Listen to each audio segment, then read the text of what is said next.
اس time ہم موجود ہیں اسلام آباد نیشنل ویدر فورکاسٹنگ سینٹر میں۔ پچھلے چند دنوں میں اسلام آباد کی جیسے کہ صورتحال آپ کے سامنے تھی، ویدر جو ایک دم سے ایسا سلسلہ چینج ہوا جو کہ اسلام آباد کے بہت سارے لوگوں کا نقصان بھی ہوا، قدرتی آفات تھی، لیکن یہ جو ویدر سینٹر ہے ان کا کیا کہنا ہے، ان کا کیا ماننا ہے؟ جب یہ وارم اور کولڈ جو انٹریکٹ کرتی ہے تو اس سے جو ہے نا وہ فرنٹس بنتے ہیں جن کو مغربی ہواؤں کا سلسلہ کہتے ہیں۔ بڑی تعداد میں لوگوں کی ونڈ سکرین اور اوورآل پوری گاڑیوں کا بھی بڑا نقصان ہوا، سینکڑوں کی تعداد نہیں بلکہ ہم وہی کہہ رہے ہیں کہ ہزاروں کی تعداد میں لوگوں کی جو ونڈ سکرین اور اوورآل پوری گاڑی کا نقصان ہوا۔ فرسٹ ٹائم ہم نے ایسے دیکھا ہے کہ ہزاروں کی تعداد میں۔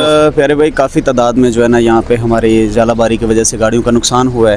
ہماری ورک شاپ میں بھی کافی حد تک گاڑیاں آئی ہیں جو سکرین کے حوالے سے ٹوٹی ہوئی تھی، اور جس طرح ژالہ باری کے بہت بڑے اولے ہوئے جس کی وجہ سے گاڑیوں کا کافی نقصان ہوا۔ تقریباً ہمارے پاس بھی کم سے کم بھی نہ کرتے ہوئے بھی 20 سے 25 گاڑیاں ہمارے پاس آئی ہیں۔ باقی آپ کو پتہ ہے یہاں پہ مارکیٹ بہت بڑی ہے، ہزاروں کی تعداد میں گاڑیاں آتی ہیں، تو دن کا یہی ایسا ہی چل رہا ہے۔ تو ابھی تک اگر ہم اس چیز کو دیکھیں تو 1 ویک گزرنے والا ہے اس بات کو، تو ابھی بھی لوگوں کا وہ بکنگ جاری ہے، اور جو سکرینز کے ریٹ تھے وہ کتنی حد تک آپ سمجھتے ہیں کہ زیادہ ہو چکے ہیں؟ جی بالکل پیارے بھائی، دیکھیے جیسا کہ آپ کو پتہ ہے 1 ویک گزر چکا ہے، تو پھر بھی ہمارے پاس ابھی تک بکنگ اتنی زیادہ ہو چکی ہے کہ ہمارے پاس اتنا ٹائم ہی نہیں مل رہا کہ ہم گاڑیوں کی مزید بکنگ کر سکیں۔ اور زلزلہ پیما سینٹر میں جہاں پہ پریڈکٹ کیا جاتا ہے کہ آنے والے وقت میں یا جو اس کا مین سینٹر تھا وہ کہاں پہ ہے، اور آنے والے دنوں میں کیا واقعی میں زلزلوں کی کیا شدت ہو سکتی ہے، اور یہ پریڈکٹ کیا کریں یہاں پہ؟ دیکھیں جی، ہم پریڈکشن کی طرف نہیں جاتے۔ پریڈکشن جو ہے نا وہ ویدر کی جا سکتی ہے، ارتھ کوئک کی نہیں کی جا سکتی۔ ارتھ کوئک کو مانیٹر کیا جا سکتا ہے۔ بسم اللہ الرحمن الرحیم، السلام علیکم۔ پبلک میڈیا ٹی وی کے ساتھ میں ہوں آپ کا میزبان ملک نعیم۔ پچھلے چند دنوں میں اگر آپ نے دیکھا اسلام آباد، راولپنڈی اور اس کے مضافاتی ایریوں کا ویدر جو ہے، موسم کی صورتحال آپ کے سامنے ہی رہی۔ اولے برسے اسلام آباد میں جہاں پہ سینکڑوں کی تعداد نہیں بلکہ ہزاروں کی تعداد میں لوگوں کا نقصان ہوا، گاڑیوں کا نقصان ہوا۔ اسی کے ساتھ ساتھ اگر ہم پچھلے چند دن کی بات کریں تو ارتھ کوئک یعنی زلزلے اسلام آباد، راولپنڈی اور اس کے مضافاتی ایریوں میں بھی ہمیں بڑی شدت کے ساتھ دیکھنے کو ملے۔ اس کی بڑی اور بنیادی وجہ کیا ہو سکتی ہے، آج ہم ارتھ کوئک سینٹر میں بھی جا کے آپ کو بتائیں گے کہ آنے والے دنوں میں کیا کوئی بڑی آفت کا سامنا کرنا پڑ سکتا ہے، کیونکہ اسلام آباد، راولپنڈی اور اس کے مضافاتی ایریا اور پنجاب بھر میں بڑی تشویش جو ہمیں دیکھنے کو مل رہی ہے، عوام کے اندر ایک بڑا خوف و ہراس ہمیں دیکھنے کو مل رہا ہے۔ ویدر کی صورتحال کی اگر ہم بات کریں تو وہاں کے بھی ہم جو نیشنل سینٹر بنے ہوئے ہیں ان کی بھی ہم رپورٹس آپ کے سامنے پیش کرنے کی کوشش کریں گے کہ آنے والے دنوں میں کیا ہو سکتا ہے اور اس سے نپٹا کیسے جا سکتا ہے۔ السلام علیکم سر، کیسے ہیں آپ؟ جی وعلیکم السلام، بالکل ٹھیک۔ اچھا، جو پچھلے دنوں اسلام آباد کی جو سچویشن تھی، جو لوگ بڑے خوف و ہراس میں اب بھی مبتلا ہیں کہ پتہ نہیں اسلام آباد کا ویدر کس طرف جا رہا ہے، کیا ہم کسی بڑی آفت کا سامنا کرنا تو نہیں پڑ جائے گا، تو اس حوالے سے جو پچھلے دنوں میں گزرا اور جو آنے والے دن ہیں ان کے حوالے سے یہ ویدر سینٹر کیا کہتے ہیں؟ دیکھیے، یہ جو موسم ہے پاکستان میں، پاکستان میں آپ نے سنا ہوگا کہ ونٹر ہوتا ہے، سمر ہوتا ہے، مونسون ہوتا ہے، تو اسی طرح پاکستان میں جو ویدر سیزنز ہیں نا وہ یہ ایک ٹرانزیشن پیریڈ کہلاتا ہے، جو موسم سرد جو ہوتا ہے اور جو موسم گرما جو ہوتا ہے اس کے درمیان میں جو ہے وہ ٹرانزیشن پیریڈ ہم اسے کہتے ہیں۔ اب اس میں ہوتا کیا ہے کہ سردی تو جا رہی ہے اور گرمی آ رہی ہے، تو اس سے جو ہمارا جو ایریا ہے پاکستان کا، یہ اس میں گرمی ہوتی ہے، گرمی آنا شروع ہو جاتی ہے۔ گرمی آنے کی وجہ سے آپ کا جو ایئر میس ہے، جو آپ کی جو ادھر پاکستان میں ہے وہ وارم ہوتی ہے، اور جو ویسٹ سے جو آئے گی وہ کولڈ ہوگی۔